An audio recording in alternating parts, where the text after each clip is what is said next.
A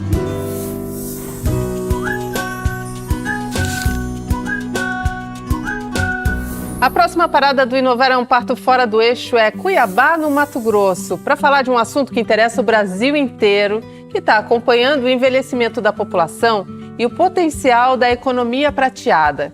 Quem não sabe, quem não conhece esse termo ainda, isso é todo o dinheiro movimentado pelas pessoas que têm mais de 50 anos. E é exatamente o mercado que a Ivonete Guarino decidiu empreender a startup dela, chamada Vou Contigo. Eu adoro esse assunto, Ivonete. Acho que falar sobre etarismo é um pouco falar sobre inovação. Afinal de contas, inovação é também esse exercício de mudança cultural, transformação do nosso olhar. E o momento é derrubar esses estereótipos em relação aos mais velhos, né? Tudo bem com você, Ivonete? Olá, Patrícia. Tudo ótimo. Me conta essa história, como é que você olhou para esse mercado, que olhar é esse, com inovação que você está dando a esse mercado da economia prateada? Olha, Patrícia, eu costumo dizer assim que a Vou Contigo ela é um mix de peças de um quebra-cabeça que eu acumulei no decorrer da minha vida. A Ivonete, desde que eu me entendo por gente, ela sempre foi muito incomodada em como a sociedade trata a pessoa idosa. Então, isso me causa dor, me causa revolta e sempre foi muito intenso. E aí, num processo de autoconhecimento, é algo que eu busco já há alguns anos e que é um processo doloroso, porém libertador, eu entendi que a dignidade do outro é um valor muito importante para mim. E a pessoa idosa, ela tem a sua dignidade ferida todos os dias por todos, incluindo por nós filhos, né? Eu sou filha de idosos, eu tenho avós vivos ainda, né?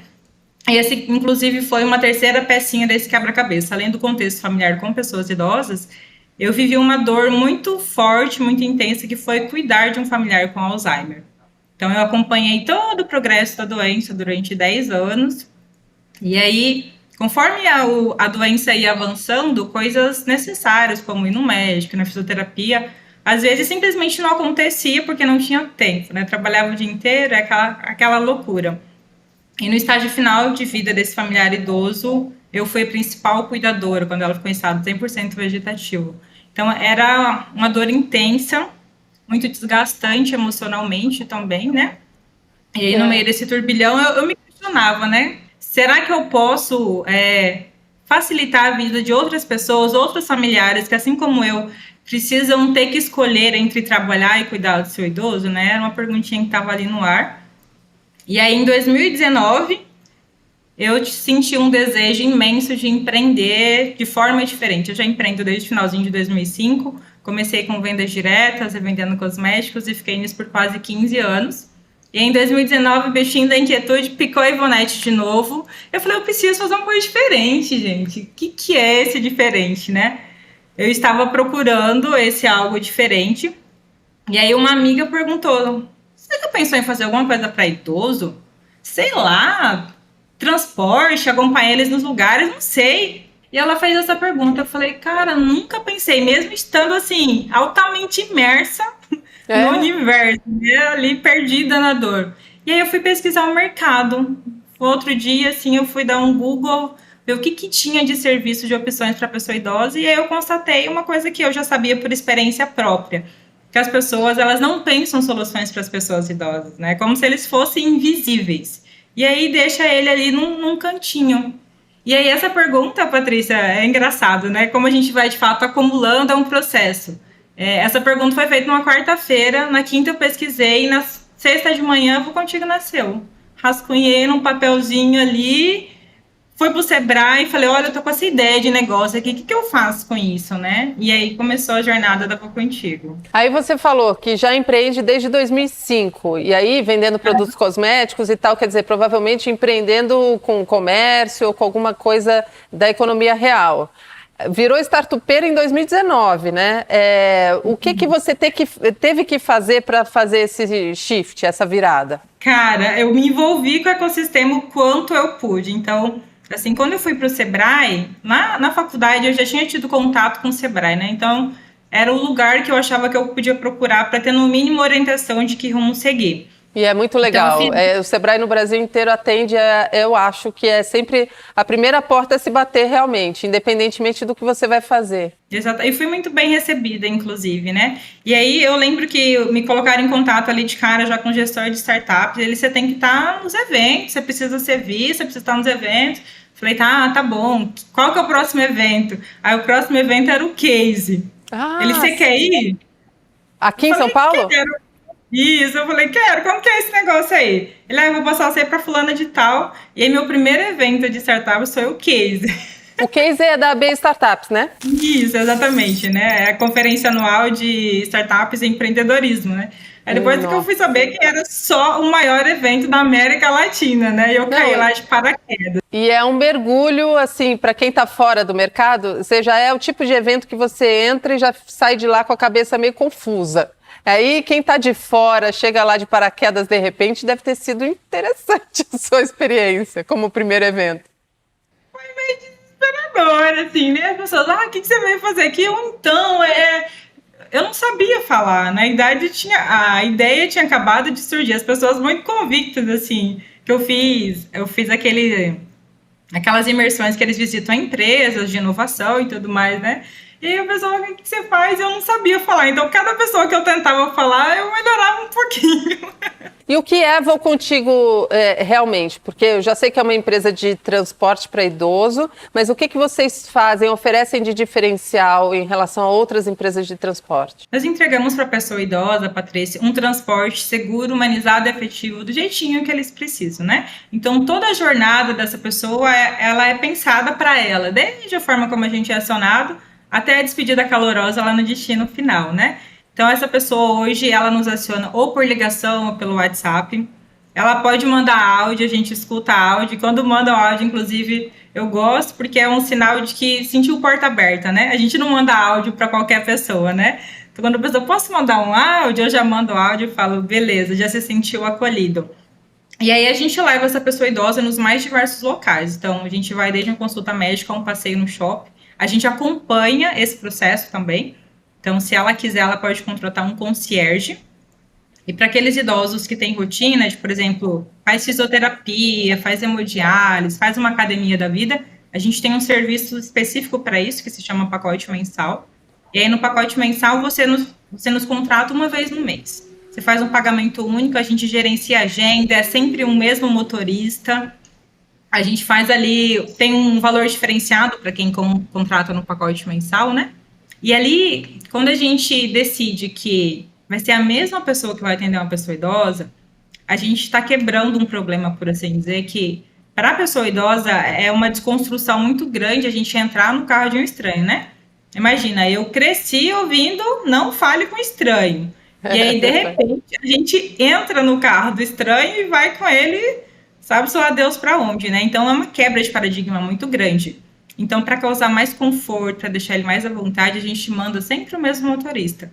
Então, deixa de ser um motorista qualquer para ser o motorista X. O nosso processo seletivo, ele envolve um bate-papo comigo, depois uma avaliação psicológica, depois eles passam por um treinamento, e nesse treinamento é mais do que conhecimento técnico, tipo, como que eu transporto o idoso de forma adequada, como que eu faço uma transferência do carro para a cadeira de rodas e vice-versa. A gente trabalhou no nosso treinamento a desconstrução dos estereótipos. Então, metade do treinamento foi falar sobre como a gente enxerga a pessoa idosa, quanto de preconceitos que a gente tem. A gente tenta colocá-las na caixinha o tempo todo, que são todos fragilizados, que eles não fazem isso, não fazem aquilo, são de determinadas formas, né? Eu parto da premissa, Paty, que a gente precisa desconstruir esses preconceitos se a gente quiser entregar um atendimento de qualidade, sabe?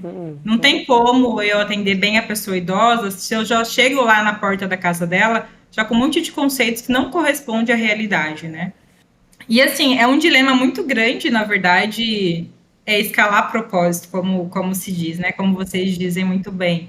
Porque ele demanda pessoas, ele demanda processos mais trabalhosos, vamos dizer assim.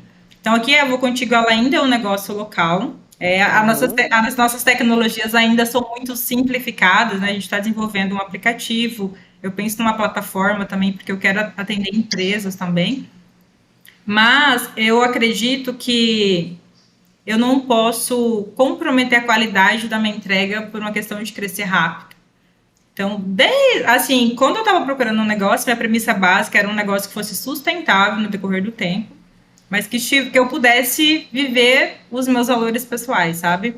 Só para a gente completar aqui nosso raciocínio em relação às acelerações que você fez, você consegue diferenciar cada uma delas? O que cada uma te trouxe de legal para as pessoas poderem, que estão começando, poderem, de repente, direcionar o contato para uma delas? Bitumami, como é que você definiria o contato que foi lá? Cara, Bitumami foi minha primeira aceleração, assim, foi divisor de águas, porque, tipo assim, nossa, eu tenho um negócio.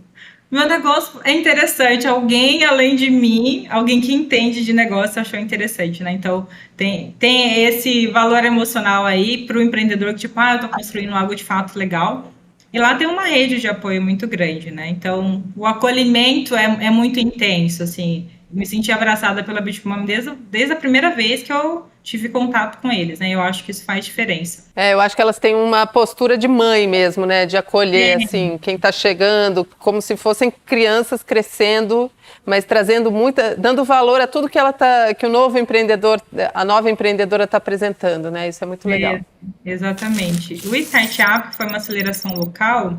Ele me ajudou a colocar as coisas no papel também. A Bitmami e o Startup, eles ocorreram simultaneamente, né? Então, foi aquele momento de sair da esfera da ideia, que estava totalmente nebuloso, e a gente começar a colocar num papel e dar direcionamento para isso, né? Então, serviu... Então, o Startup é daí, de Cuiabá. É um programa local, regional, do Mato Grosso mesmo. Bacana. Então, esses dois serviram para isso, para dar cara para a ideia, tornar a ideia um negócio e começar a responder algumas perguntas. Às vezes as pessoas me fazem perguntas, eu falava, não sei. Não sei o quê, não sei, eu não sabia muita coisa, né? Porque, na verdade, eu não tinha refletido sobre, eu não tinha tido um processo que eu pudesse evoluir e amadurecer para responder aquelas perguntas. E esses dois foi nesse sentido. Inovativa Brasil? O Inovativa Brasil, ele tem um peso, é uma chancela grande, porque ele é um programa, ele é o maior programa de aceleração da América Latina e é bancado pelo governo. Então, é o Ministério da Economia, o CERJ, tem o apoio do Sebrae Nacional ali por trás, né? E tem todo um processo de seleção também para você entrar lá dentro. Então, te dá bastante network, te dá uma visão macro. Na Distrito foi um lugar que eu construí muito relacionamento. Eu consegui responder mais algumas perguntas sobre o meu pitch e tornar o meu pitch mais interessante. Foi lá na Distrito, nas tarefas, né? Foram 5 semanas bem intensas.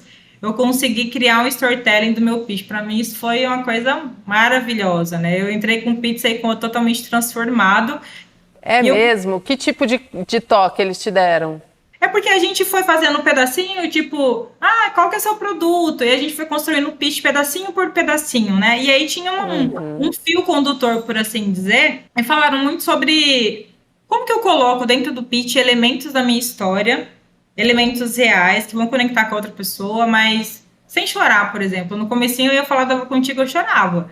Teve uma vez Nossa, eu imagino. Teve uma vez no Bitmami que eu apresentei o pitch, e aí a banca começou a chorar muito, e eu comecei a chorar também. A BlackRocks, assim, foi um suporte emocional gigantesco enquanto mulher negra. Porque, assim, lá a gente fala que é o quilombo digital, né? Então, somente pessoas pretas, as nossas dores são diferentes. A gente não se sente representado no ecossistema, a gente não vê figuras de destaque, pessoas negras, é muito raro. E ali era todo mundo pretinho, então assim, era uma coisa mais maravilhosa, porque eles conseguiam falar de uma forma que mexia com a gente, né?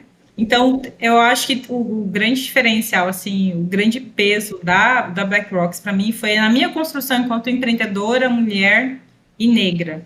Agora me fala uma coisa, em relação a empreender em Cuiabá, mulher preta empreendendo em Cuiabá usando tecnologia. Quando a gente pensa no Mato Grosso, a gente pensa em agronegócio, a gente pensa em homens. Como é que é essa experiência para compartilhar com a gente? É bem desafiador, assim, por vezes desanimador, na verdade, porque, como você disse, aqui é agro, né? Parece que a única coisa que existe aqui é o agronegócio, não tem mais nada, não tem...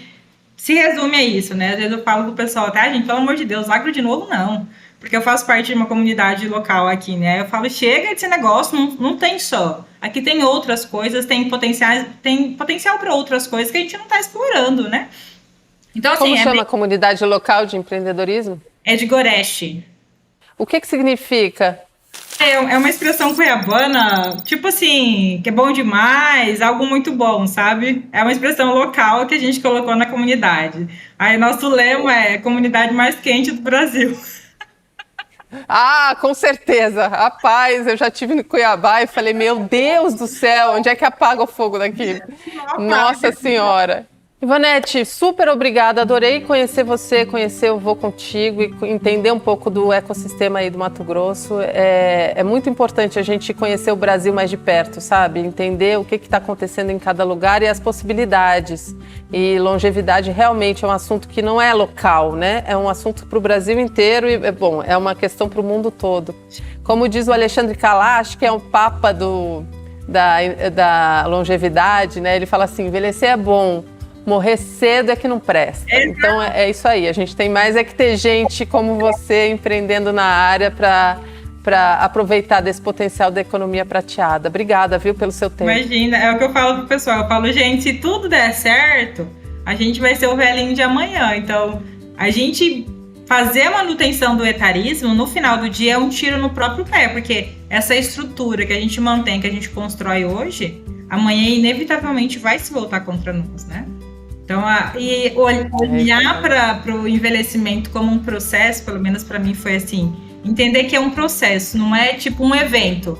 Tô jovem, tô velho. Não, eu estou envelhecendo e aí eu tenho a opção de escolher como eu vou envelhecer. Eu tenho a opção de planejar a minha velhice e a hora que eu chegar lá, eu chegar muito bem, com autonomia, com liberdade, conseguindo fazer as minhas coisinhas, né? É um processo que é libertador, porque você se livra até de algumas amarras que a gente tem de ficar, o que o outro vai pensar de mim, eu faço ou não faço isso, porque a maturidade, ela dá um novo olhar pra gente, e aí quando você vê que você já tá no processo de amadurecimento, você fala, cara, eu não preciso esperar chegar a 60 anos pra falar que dane-se a opinião do outro, eu vou viver isso agora, porque a vida é minha no final do dia, né? O ônus e o bônus é meu, então, assim... Eu acho que a gente se torna mais protagonista das nossas próprias vidas, né? E enxergar isso, que a gente está envelhecendo.